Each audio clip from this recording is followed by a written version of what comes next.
Let me take you back over 2,000 years to a city that stood at the crossroads of empires. Its name?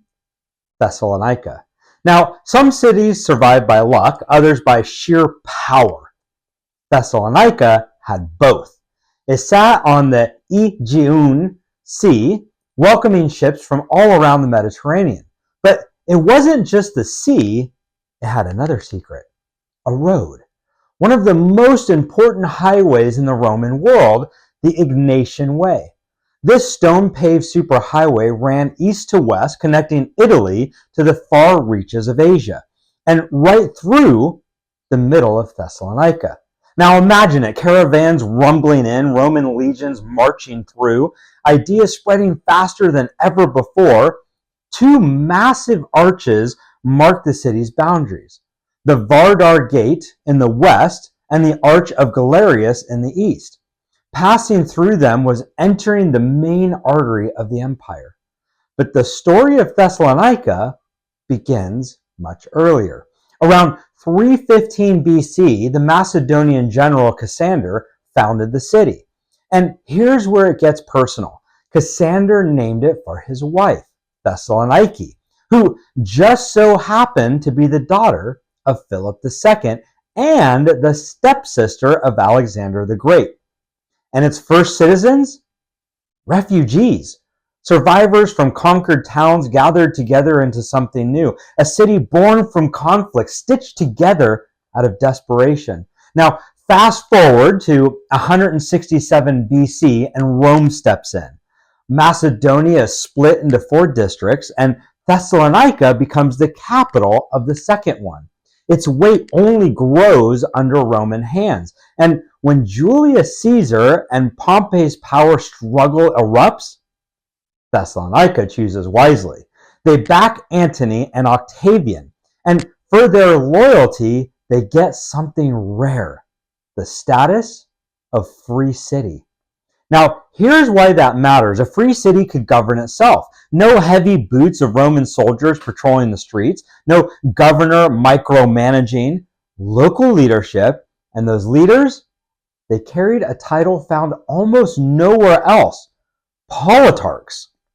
And this is fascinating. For centuries, no Greek literature used the term politarch.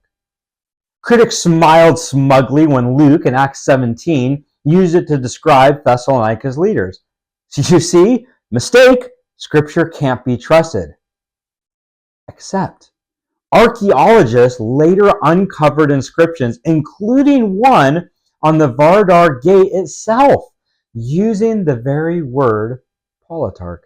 Once again, Luke's detail was dead on. Now, at the dawn of the first century, 5 politarchs steered Thessalonica. Meanwhile, Rome's great statesmen were not far away. Cicero, during his exile, sat in Thessalonica for 7 long months, powerless, while this bustling hub carried on with trade, politics, and cosmopolitan life. And then, enter Paul.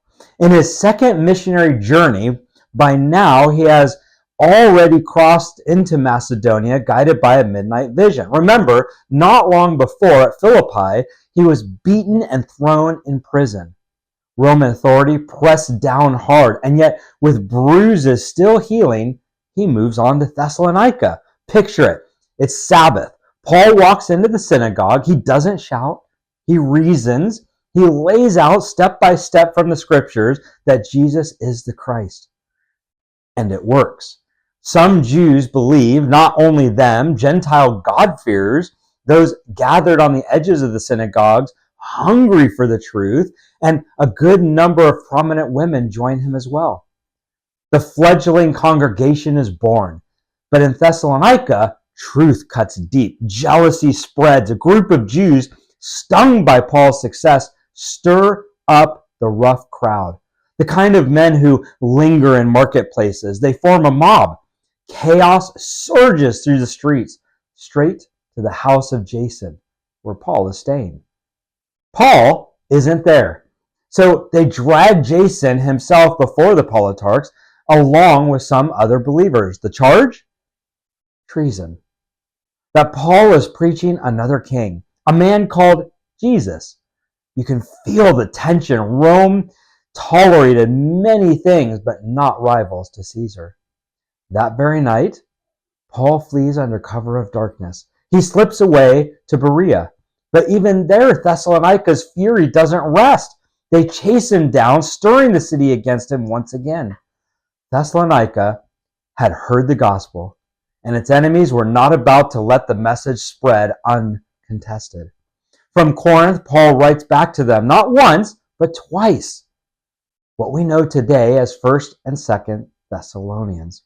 And in those letters, we get something precious, a window into the life of a first century Macedonian church, made largely of Gentiles who held fast under pressure, men and women who had seen riots, accusations, and threats, but persevered anyway. Paul likely passed through Thessalonica 2 more times after this, and the church endured. More than that, it thrived. Even as centuries passed, empires shifted, and armies rose and fell, Thessalonica became a stronghold of Christianity that earned it a new name, the Orthodox city. A city planted through war and empire, a city vindicated in the details of Scripture, a city where Paul's preaching lit a fire that persecution could not extinguish. Thessalonica still stands as a living testimony at the intersection of history, faith, and endurance.